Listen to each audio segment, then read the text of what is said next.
La Ligue en question avec Gaston Terrien. On va parler de la finale de la confrontation des quatre nations, mais également des Canadiens qui sont de retour sur la glace. Gaston, quatrième finale Canada-États-Unis depuis 1996. Souviens-toi, les Américains ont remporté la Coupe du Monde en 96. Le Canada a gagné l'or olympique à Salt Lake en 2002. L'or olympique également à Vancouver en 2010. Et c'est peut-être le match pour les partisans canadiens le plus attendu depuis Vancouver 2010, le Golden Goal de Sidney Crosby. À quoi tu t'attends comme match? Et je vais avoir ta prédiction qui va gagner dans cette grande finale de la confrontation des quatre nations. Bien, premièrement, je pense que plus ça va d'année en année, il y a de l'engouement, puis il y a beaucoup d'engouement. Ça, c'est bien. Ça veut dire que du côté des Américains, du côté du Canada, on a une rivalité qui est nettement supérieure à n'importe quel autre pays.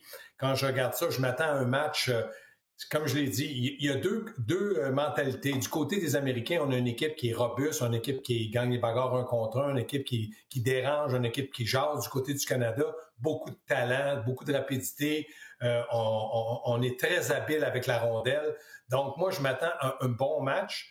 Mais il va y avoir aussi le fait que les gardiens de but, Hollerbuck, Bennington, il va falloir à un moment donné que Jordan Bennington lève d'un cran pour garder le Canada dans un match où le rythme va être très élevé.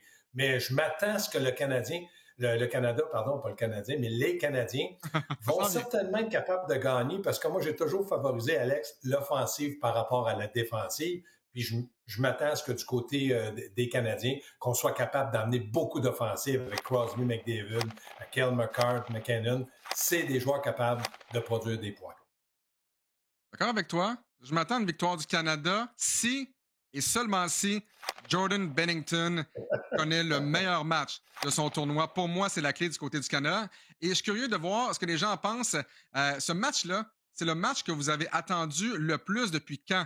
Est-ce que, écoute, pour les gens de ma génération, par exemple, est-ce que c'est la finale de la Coupe Stanley de 1993? Est-ce que c'est la finale de la Coupe Stanley de 2021? On attend vos réponses en commentaire. Gaston, tu parlais des Jeux olympiques plus tôt. Oui, vas-y. Oui. Juste rajouter, Bennington, gagne ou perd, on va parler de lui, c'est assuré. Donc, dans son cas, à lui, il y a beaucoup de pression. Il aimerait qu'on parle de lui en bien, mais s'il accorde trop de buts ou de mauvais buts, on va en parler aussi, puis ça, c'est dommage pour lui. Gaston, regarde bien le lien que je vais faire avec ça. Les quatre nations, c'est un peu un test pour les Jeux olympiques de 2026 en Italie. Est-ce que tu sens qu'il y a des joueurs qui ont gagné leur place peut-être pour 2026? Et là, je parle pas là, de Crosby, je parle pas de McKinnon ou McDavid. Là. Je parle des joueurs peut-être des trios numéro 3 et 4, défenseurs, 4, 5, 6, peu importe. T'as beau dire, parce que je sais qu'il y en a qui aimeraient ça voir un Nick Suzuki, tu veux faire de la place à Connor Bedard, pas de problème. Et s'il y a des joueurs qui rentrent, il y a des joueurs qui doivent sortir. Est-ce qu'il y en a pour toi qui ont peut-être perdu leur place? Est-ce qu'il y en a qui ont gagné ou du moins assuré leur place pour 2026? Mais comme tu dis, là, si on enlève les quatre grandes vedettes là, qu'on a toujours nommées, moi, je regarde un gars comme Braden Point, Sam Bennett, Reinhardt, je trouve Eagle, je trouve qu'ils ont donné énormément. Ils ont apporté, c'était des compléments de peut-être de joueurs concessions, puis je pense là à des gars comme Crosby, McDavid, McKinnon, mais ils étaient présents, puis ils ont eu un rôle important à jouer. Je vois mal à la fin de ce tournoi-là, gagne ou perd, qu'on puisse dire c'est de la faute à Pointe, c'est de la faute à Sam Bennett ou à Reinhardt. Je pense que ces gars-là ont fait un travail incroyable. Puis je continue à dire que la grosse pression est sur les meilleurs joueurs, les joueurs vedettes, et ils doivent réagir aussi. Maintenant, oui, on aimerait que Suzuki soit là, que Caulfield soit avec les Américains, mais quand tu regardes ça, il y a plusieurs joueurs de centre qui sont poussés à l'aile. Est-ce qu'on a pensé que Suzuki avait peut-être pas sa place au centre, puis à l'aile, on doutait. Moi, je pense, dans le cas de Suzuki, il aurait pu être là. C'est un choix d'entraîneur. C'est un choix, il aurait pas été vraiment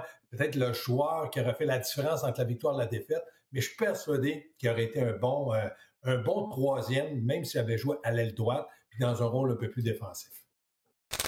Gaston, est-ce que le résultat de la finale entre le Canada et les États-Unis, là, je comprends, là, on va traverser le pont quand on va arriver à Rivière.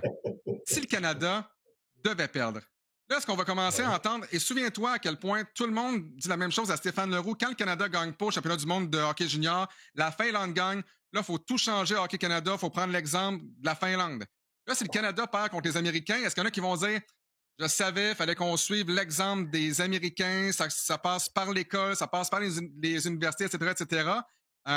Est-ce que as peur essentiellement que si le Canada devait perdre, là, il y a des gens qui vont se lever pour dire faut révolutionner Hockey Canada, ça fonctionne pas. Je pense pas qu'on va tout changer, mais on est comme ça au Canada. Au Québec, on est comme ça. Le Canadien doit gagner. Le Canadien, les autres équipes méritent toujours une punition de plus que le Canadien de Montréal parce qu'on est des partisans qui sont derrière leurs équipes. Moi, je regarde la situation que le Canada perd ou gagne. Moi, je pense qu'on va peut-être mettre en cause le choix de John Cooper d'avoir gardé Binnington dans le tournoi, même s'il avait accordé quelques mauvais buts. Ou on va blâmer Binnington parce qu'il a encore accordé 1 ou 2 mauvais buts, puis ça a coûté le match au Canada. Moi, j'ai l'impression qu'on ne changera pas tout, mais il va y avoir de la critique. Nous, quand on gagne au championnat junior, c'est normal, on va là pour la médaille d'or. C'est la même chose avec le hockey senior, avec les grands, les pros. On veut toujours cette médaille d'or-là, mais on ne peut pas la gagner à chaque année. Il y a des moments où c'est le gardien de but qui va te voler, comme Hellerbuck qui pourrait le faire ce soir, puis le match, tu le perds 3-2. Ça ne veut pas dire pour autant qu'on n'est pas bon ou qu'on n'a pas essayé, mais il y a des éléments dans un match de hockey, la discipline, les blessures, un joueur qui performe pas au bon moment ou qui performe au bon moment. On pense à Auston Matthews du côté de ce joueur-là qu'on attend beaucoup. Puis là, il me semble qu'il a été un petit peu là, à l'écart du jeu. Puis là, ce soir, bang, un gros match ou qui fait gagner son équipe. Tout ça rentre en ligne de compte. Mais de là à dire on va tout changer, non, ça, je suis pas d'accord. Du côté canadien, là, on n'est pas étiqueté juste médaille d'or. On est étiqueté à une équipe qui veut gagner la médaille d'or. Je le répète, on traversera le pont lorsqu'on va arriver à Rivière. Gaston, Connor McDavid a dit qu'il aime la confrontation des 4 nations. Il aimerait cependant qu'il y ait peut-être davantage de pays représentés, mais il a aussi ajouté que ça va être difficile de faire ça chaque année parce que c'est très demandant. On voit des joueurs qui sont blessés dans le tournoi, notamment chez Theodore, Charlie McAvoy, les frères Tkachuk qui vont jouer en finale, mais probablement pas à 100%. On adore. Je pense que tout le monde, c'est clair, là, on adore la confrontation des 4 nations. Est-ce que tu sens que les équipes, peut-être, vont commencer à être frileuses un peu à un moment donné en disant c'est bien beau ça.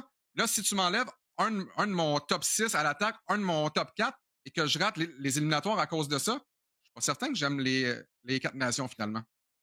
Bien, premièrement, les 4 nations, on ne savait pas si on était pour aimer ça. Là. On se disait, ouais, oui, je vais regarder, je ne sais pas trop si je vais voir tous les matchs. Puis là, on est dedans. L'engouement est très grand.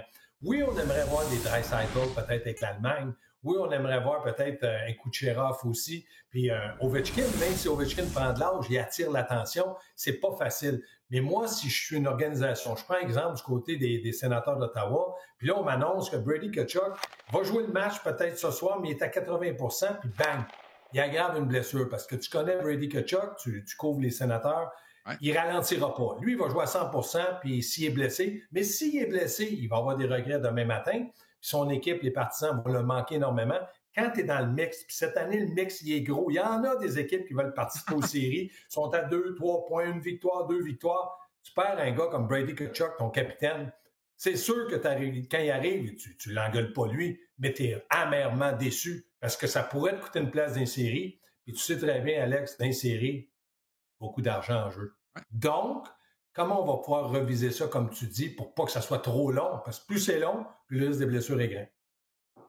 Exact. On va parler également de quelques joueurs des Canadiens qui ont participé à la confrontation des 4 nations et qui ont joué. La Finlande qui a terminé au dernier rang avec 2 points, une victoire en prolongation. Joel Armia a joué 2 des 3 matchs, a été laissé de côté une fois. Laine a terminé avec 3 passes en 3 matchs. Il a commencé son tournoi avec Sébastien Aho. Il a terminé au sein du 3e trio avec Lundell. On ne s'attendait pas, honnêtement, à grand-chose de Joel Armia, du moins à l'attaque. Mais on se disait, Laine pourrait se servir de ce tournoi-là comme d'un tremplin pour relancer sa saison. Est-ce que tu as aimé le tournoi de Patrick Laine dans son ensemble?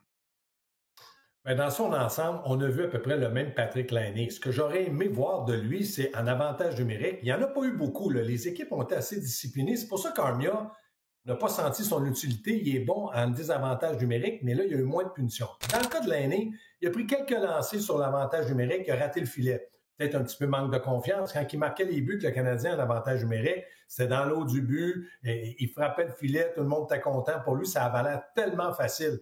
Est-ce que son lancer ralentit? Non. Est-ce qu'il est moins fort? Non. Sauf qu'il est un peu moins précis.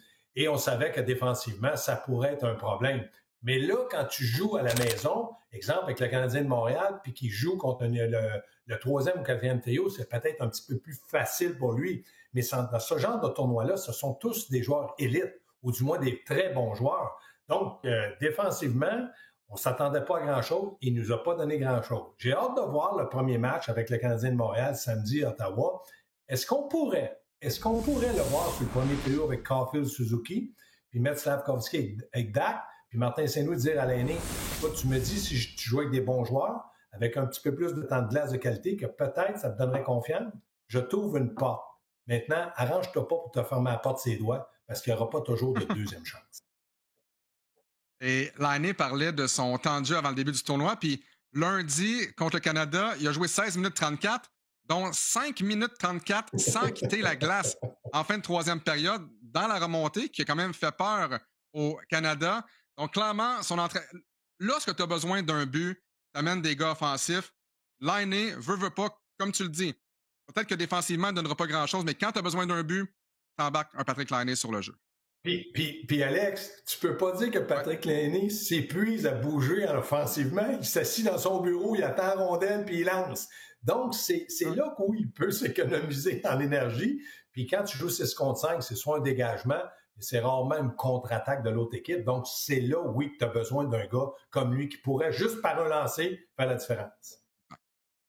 Gaston, hier, on a assisté au retour au jeu de David Reinbacher avec le Rocket de Laval. Il a terminé le match avec une fiche de -2. Pascal Vincent a dit après la rencontre, Reinbacher a été notre meilleur défenseur dans les 30 premières minutes de jeu. C'est quoi, Gaston? Honnêtement, je m'en fous à quel point Reinbacher a bien joué ou mal joué hier. Il aurait pu terminer à -40 dans le pire match de l'histoire du hockey. Je suis simplement content de voir Reinbacher enfin sur la patinoire en situation de jeu pour la première fois depuis le 28 septembre dernier. J'espère qu'il va bien jouer d'ici la fin de la saison. Mais pour toi, qu'est-ce que tu veux voir de Reinbacher d'ici la fin de la saison? Puis sa courbe de progression peut-être raisonnable ou optimale pour toi, ça serait quoi? Parce que là, il vient essentiellement de perdre une saison de développement. Là.